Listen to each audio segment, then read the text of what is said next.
իսկապես շատ կարևոր թեմա է եւ այստեղ մի ճշտում ուղղակի անեմ, խոսքը ոչ թե լիցենզավորման մասին է, այլ երաշխավորման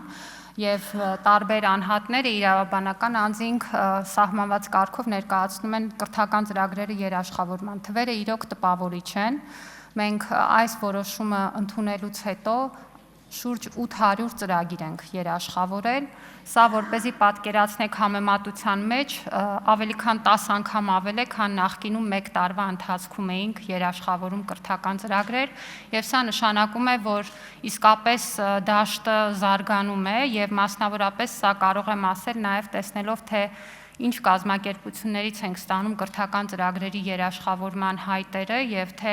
ինչ ուղղություններով։ Եթե ուղղությունների մասին խոսենք, պետք է ասեմ, որ շատ պրակտիկ նաև դասընթացներ են ամենատարբեր ոլորտների, այդ թվում տնտեսության, սպասարկման, ծառայությունների ոլորտներին վերաբերող եւ սա նշանակում է նաև, որ կա այդ պահանջարկը։ Ու ես հատկապես սոցցանցերում հաճախ եմ տեսնում նաև, որ որևէ մեկը գովազդում է կրթական ծրագիրը, շեշտելով այն հանգամանքը, որ դա երաշխավորված է նախարարության կողմից եւ հետեւաբար համընդհանուր հայտարարագրման շրջանակներում սոցիալական կրեդիտի ենթակա ծախս է։ Եվ այդ տեսանկյունից կարող եմ ասել, որ իսկապես շատ մեծ շարժ է սկսվել եւ այս տարի դեռևս հունվարը չի ավարտվել, բայց մենք արդեն 100-ից ավել ծրագրեր միայն հունվարի սկզբից ենք երաշխավորել, ամեն օր հոսքը շատանում է եւ դա ցույց է տալիս, որ իսկապես կրթական ծառայությունների շուկան, ոչ ֆորմալ կրթական ծառայությունների շուկան ակտիվ զարգանում է։ Բայց քանի որ այս թեմայով խոսեցինք, կուզեի ձեր ուշադրությունը հրավիրել եւս մեկ հանգամանքի, իրականում եկամուտների համընդհանուր հայտարարագրման համակարգը նաեւ դասագրքերի դիմաց վարձավճարներն է սոցիալական կրեդիտի հնարավորության ներքո դիտարկում եւ սա նշանակում է, որ 5-ից 12-րդ դասարանների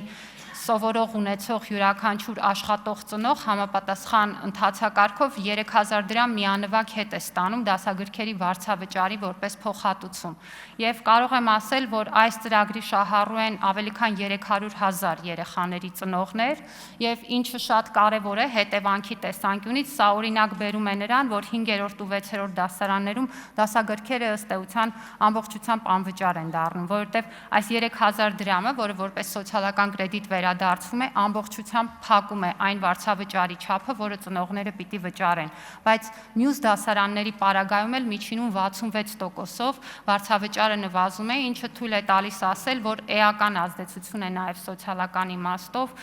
ավելի համատարած ու մասսայական բնույթ կրող գործընթացի համար։ Շնորհակալություն։ Արձագանք։ Շնորհակալություն Տիկին Անդրեասյան եւ քանի որ եկանք սահուն հասանք հանրակրթության ոլորտ, ես հիշեցի, որ նախորդ տարի տարեվերջի հարց ու պատասխան ժամանակ, երբ որ մենք խոսում էինք ատեստավորման արդյունքներից, դուք ասացիք, որ դեռ բողոքարկման ընթացքի մեջ ենք եւ որոշ տվյալներ ամբողջական չեն։ Ես կուզենայի, եթե այս պահին ամբողջական են տվյալները, այսինքն ակնհայտ է էլի, որ այս պահին արդեն ամբողջական են, ասեք ինչ արդյունքներ ունենք, լավ կլինի, որ համեմատեք նաև նախորդ տարիների հետ, որպեսզի այդ դինամիկան երևա, եւ երկու տվյալ, որ ինձ շատ է հետաքրքրում եւ վստահ եմ քաղաքացիներից շատերին էլ,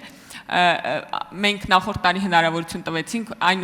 ուսուցիչներն, ովքեր որակավորում ունեն, բայց դպրոցում չեն աշխատում, նույնպես մասնակցել ատեստավորմանը, ինչպիսի արդյունքներ ունենք դրսից ուսուցիչների մասնակցության եւ համակարգ մտնելու եւ նաեւ այսպիսի ես գիտեմ, որ այս թիվը չեք կարող ճշգրիտ ասել, բայց մոտավորապես այսպիսի մի բան էլի, վերջացնում եմ պարոն Սիմոնյան։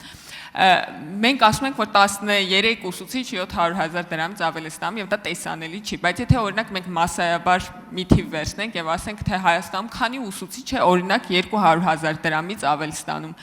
մոտավորապես այս թիվը կարող ենք այս պահին պատկերացում ունենալ։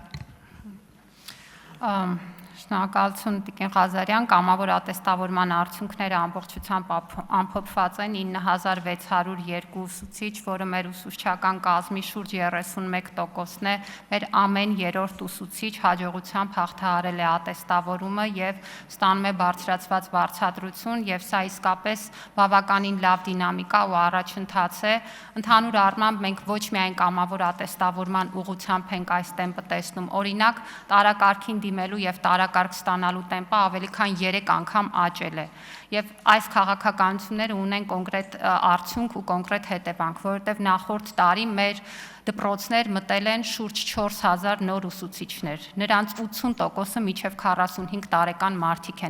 են, ովքեր ընտրել են մանկավարժությունը, ուսուցչի մասնագիտությունը, որովհետև տեսնում են կառավարության քաղաքականությունը եւ տեսնում են, որ կառավարության քաղաքականության շնորհիվ ուսուցիչը մասնագիտական զարգացման համապատասխան խողովակներով արժանապատիվ վարձատրության հնարավորություն ունի։ Ինչ վերաբերում է 200,000 եւ ավել ստացող ուսուցիչներին, կարծում եմ շուտով առողջապահության ապահովագրության համակարգն էլ կտա դրա պատասխանը, մենք լրացուցիչ այս թիվը նույնպես կներկայացնենք։ Շնորհակալություն։